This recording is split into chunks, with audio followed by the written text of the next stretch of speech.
Ladies and gentlemen, thank you so much for checking out another episode of Liverpool Latest. I am your host, Matt, and if you enjoyed today's video, please leave a like, comment, subscribe to the channel for more Liverpool news, rumors, opinions, and more. Of course, brought to you by our friends over at FanArch.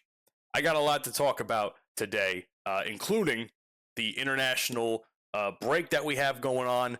It's been really picking up, lots of good news and some bad coming out of some recent games. In addition to that, the women's team, who I touched on a little bit a few episodes ago, they've seen some improvement, so to speak. The business for Semenyo starts to pick up, and last but not least, a former Liverpool player who fans may look fondly upon for previous glories is on the verge of bankruptcy. Let's first talk about this international roundup, shall we? Here's what I have to say, and some of it isn't even written down because this kind of just happened before I recorded this video. Scotland, headed by Andy Robertson, is going to the World Cup. Congrats to them, deserved.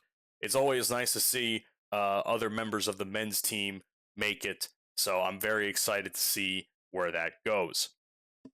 In addition to that, Florian Wirtz had himself a absolute stellar showing in a 6-0 win over Slovakia for Germany. So, here's what Wirtz did, which I find this as an insane positive. He had 2 great assists, dictated the game and the pace of it as well, showed elite vision, tempo control, and of course the weight of the pass.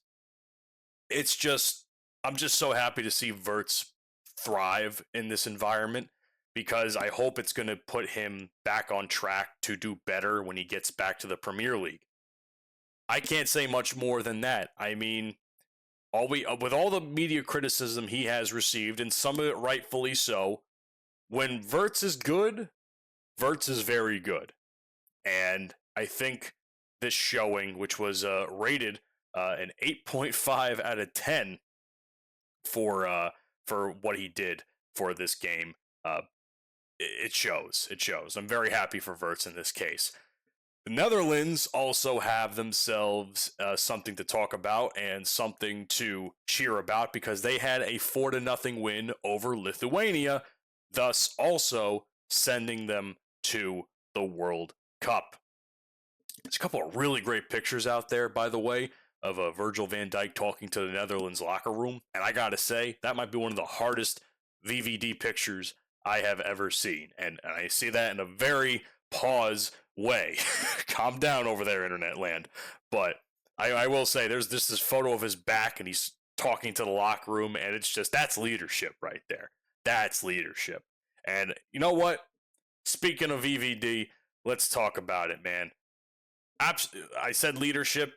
Showed a lot of leadership in that match, as well as no errors and great discipline leading to the clean sheet. And I hope that continues to transfer over to the Premier League because obviously some of our bigger problems have been defense.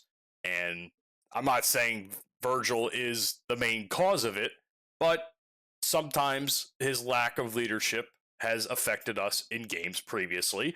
And I hope that this is something that gets him on the right track as well. Cody Gakpo also had himself a game, all right? 78 minutes, and he not only scored on a penalty, he also had quite a few assists and was a threat throughout the game. This is the Cody Gakpo I love to see, and this is the Cody Gakpo that needs to play in the Premier League for Liverpool. He's had some questionable appearances, to say the least. And honestly, it begs the question why Slot even keeps him in matches at times. That said, this is why Slot keeps him in matches at times. He's that freaking good.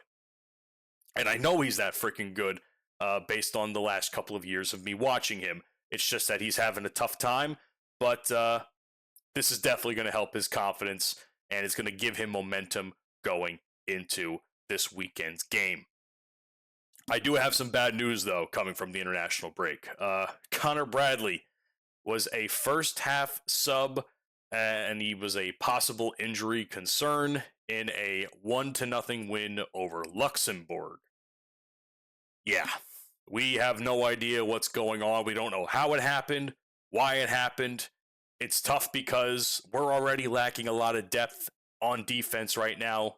Bradley going down means that our right wing is going to continue to be a problem. So it's going to be a very big issue for us to deal with. There's really not much more I can say than that. All in all, overall very solid news coming from the international break, minus the Bradley news, but that's yet to be seen because who knows, he might be fit enough to play this weekend. Let's talk about some grit here. I want to talk about if Connor Bradley can show grit from this injury coming back so soon. I know the women's team is definitely influencing him in some way, shape, or form. I talked about how the women's team a couple of days ago wasn't that great. They've had success in the past, clearly, but this has been a rough season for them for a various amount of reasons. That said, I was fortunate enough this past weekend to witness the Liverpool women's team face the Chelsea women's team on TV while I was at work because they were broadcasting it. And I must say, that was great. That was a very gutsy draw that we had. Even though Chelsea scored early on in the 9th minute, they did not have a single shot after the fact. And that, my friends, is grit. But I gotta give it to Beta Olsen. All right, 3 goals in 3 games. She's just been great. She's been great for us. She's been the glue that has held this team together. Gareth Taylor, he's seeing his hard work finally pay off in his own right. Having started the season with 6 straight losses, it's killed the confidence of the ladies, I'm sure. But I think this particular result is what they need to get back into the swing of things. And, I talked about how there's lack of depth with the team, and I will continue to follow that for sure. But it's nice to see that even though at the bottom of the table, more or less, the women are still not out, and they continue to keep a fighting spirit, which is important because, as I have said, they have had a very tough schedule coming up. This was one of those games that was going to be tough for them, and the fact that they showed this much resilience is important. So congratulations to the women's team on a fantastic result for them. Hopefully the start of something of an upswing for their season. Hopefully what will start an upswing for our season is Semenyo. Now, there's a lot of talk out there, man. There's a lot of talk about if it's smart for us to sign him, if it's not smart, is it worth spending the amount of money being asked? Because here's the deal. He does have a release clause, which is a rare opportunity.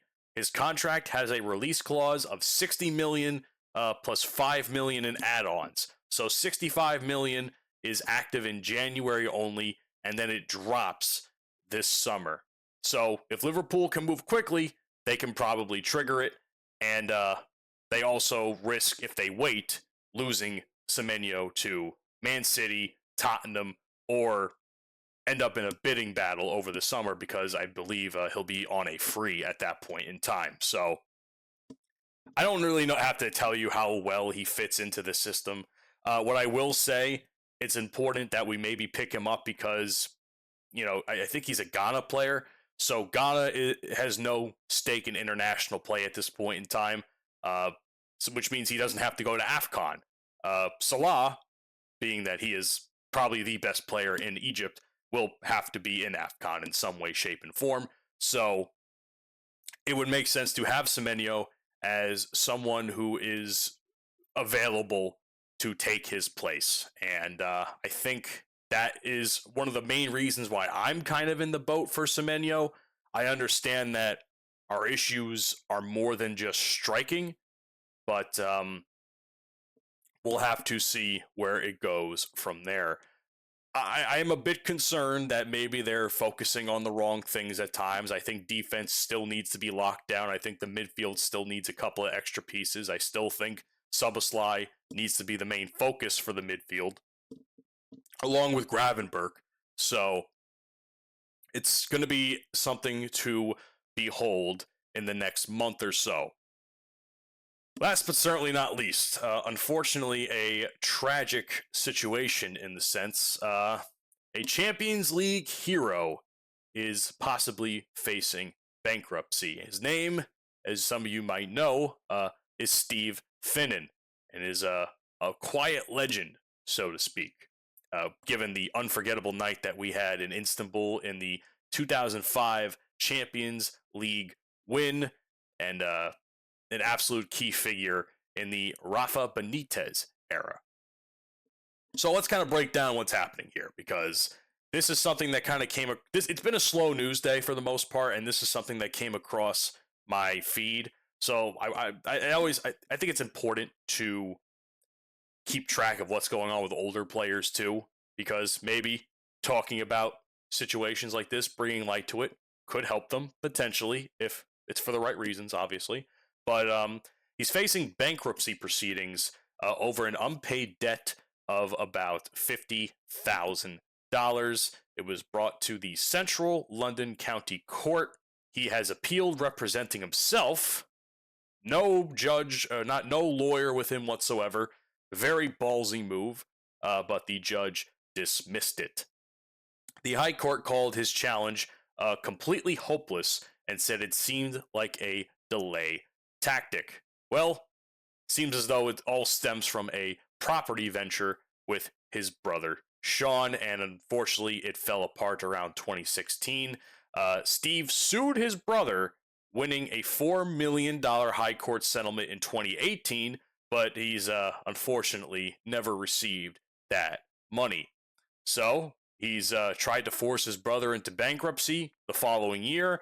Family dispute of years of legal battles between multiple law firms, a negligence claim, even an attempt to have a solicitor imprisoned for contempt. It just keeps getting crazier and crazier and crazier.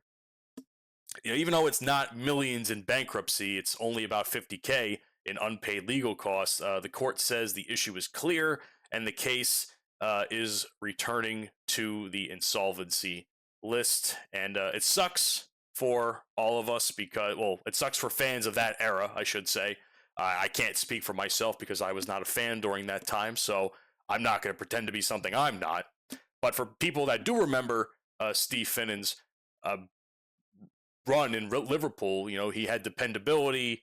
He was a professional, a quiet professional in the sense, and of course, being a part of one of the biggest nights in Liverpool history, winning the Champions League. So, unfortunately, his lack of generational wealth compared to other players of his time has resulted in issues such as this. So, very unfortunate for Steve. Quite frankly, it's unfortunate for his whole family, because it's just been 10 years of nonstop battling and to no end in sight. And, I'm no family therapist, but I will say there's no way a family could possibly recover from something like this. At least not without a lot of time and healing from that time. But I don't even think all the time in the world will be able to save this family from this sort of struggle that they are having within themselves. So, very unfortunate situation, and I hate to end off on a bad note, but I do thank you for checking out this episode of Liverpool Latest. My name is Matt, and once again, be sure to like, comment, and subscribe for more Liverpool commentary every single day, brought to you by the boys at FanArch. So, have a good one, you guys, and most importantly, you'll never walk alone.